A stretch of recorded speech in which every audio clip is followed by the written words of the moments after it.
안녕하세요. 이너월드입니다. 오늘은 예전에 초인들의 삶과 가르침을 찾아서 라는 이름으로 나왔던 책의 1, 2, 3부에 해당하는 개정판 초인생활 탐사록의 내용을 소개해드리겠습니다.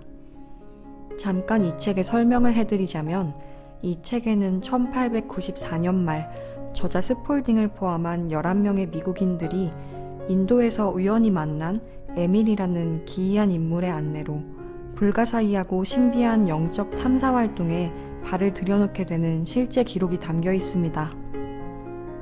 인도, 티베트, 중국에 걸친 히말라야 산맥의 고지에서 3년 6개월간 계속된 이 탐사를 통해 스폴딩 일행은 수천 년 전부터 인류에게 영원한 진리의 빛을 비추고 있는 성형제단의 영적 스승들과 만나게 됩니다. 그들은 공중부양, 유체이탈, 원격이동, 부활과 치유의 기적, 물 위를 걷는 기적, 상념만으로 모든 것을 이루어내는 창조의 기적, 오병이어의 기적, 예수 및 붓다와의 만남 등을 이룰 수 있는 존재였습니다. 그럼 지금부터 그들이 행한 기적의 이야기와 그 원리에 대해 소개해드리겠습니다. 첫 번째로 에밀 대사는 새를 불러오고 날아가는 새의 방향을 바꾸고 꽃과 나무들이 고개를 끄덕이게 하고 들짐승들이 두려움 없이 자신에게 다가오도록 할 수 있었습니다. 심지어 에밀이 다가가자 먹이를 놓고 싸우던 들개들도 싸움을 멈추고 조용히 먹이를 먹었다고 합니다. 에밀은 이에 대해서 다음과 같이 설명합니다.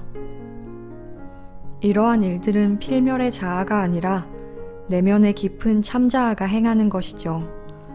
즉, 당신들이 하느님이라고 알고 있는 내 안에서 나를 통하여 일하시는 전능한 하느님께서 이 같은 일을 하시는 것입니다.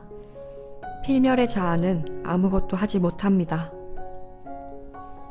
현상적인 자아를 완전히 초극하여 참자아로 하여금 말하게 하고 일하게 하고 참자아인 하느님의 위대한 사랑이 흘러나오게 해야만 당신이 본 이러한 일들을 행할 수가 있는 것입니다.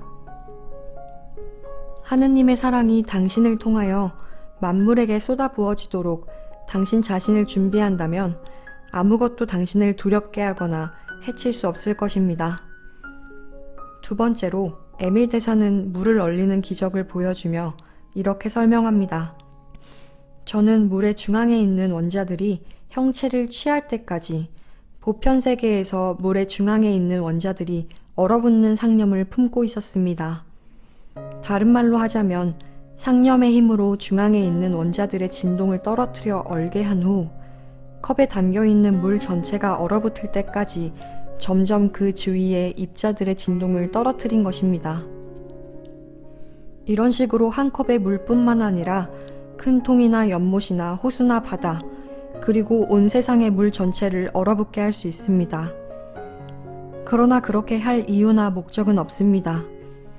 여러분은 어떻게 그렇게 할 수 있겠느냐고 물으시겠지만 소위 완전한 법칙을 사용하면 그러한 일이 가능합니다.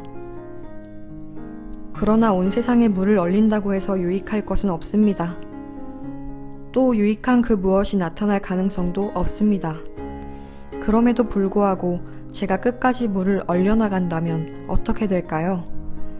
만약 그렇게 한다면 제 행위의 반작용이 저에게 되돌아올 것입니다.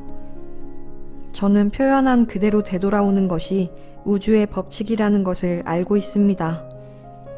그래서 저는 선만을 표현하는 것이고 당연히 선한 것만이 저에게로 되돌아옵니다. 성서에 기록되어 있는 내 마음을 다하고 목숨을 다하고 뜻을 다하여 주님이신 너희 하느님을 사랑하라는 말씀을 생각해 보십시오. 의미가 잡힙니까? 마음과 목숨과 뜻, 모든 것을 우주적인 자아인 성령의 활동에 맡기라는 의미가 아니겠습니까? 받아들여지기를 바라며 우리의 마음 문을 두드리는 이 하느님의 성령은 여러 가지 방법으로 우리에게 들어오는데 대개는 겨자씨처럼 미미한 존재로 들어옵니다. 우리는 겨자씨처럼 미미한 존재로 들어오는 성령을 받아들여 믿음의 씨앗과 결합시킨 다음 주변의 물이 중앙에 형성된 얼음 조각에 엉기면서 점차 얼음으로 변해간 것처럼 그것을 중심으로 삼아 나머지 생각들을 회전시켜야 합니다. 그러면 무슨 일이 벌어질까요? 그것은 점점 외부로 표현되기 시작하고 우리가 지속할수록 믿음의 씨앗이 자라나 마침내 태산처럼 커다란 문제라도 움직여 바다에 빠지라고 명령하면 그대로 실현될 것입니다. 이것을 4차원이든 뭐든 여러분이 원하는 대로 부르십시오. 우리는 내재한 그리스도를 통한 하느님의 자기 표현이라고 부릅니다. 분명히 말씀드립니다만 저나 여러분뿐만 아니라 이 세상에 태어난 사람은 누구라도 오늘 밤에 여러분이 목격하신 것과 같은 일을 행할 수 있는 능력을 가지고 있습니다. 여러분은 누구나 낱낱의 인간 자체이지 인간의 외적인 틀이 아닙니다.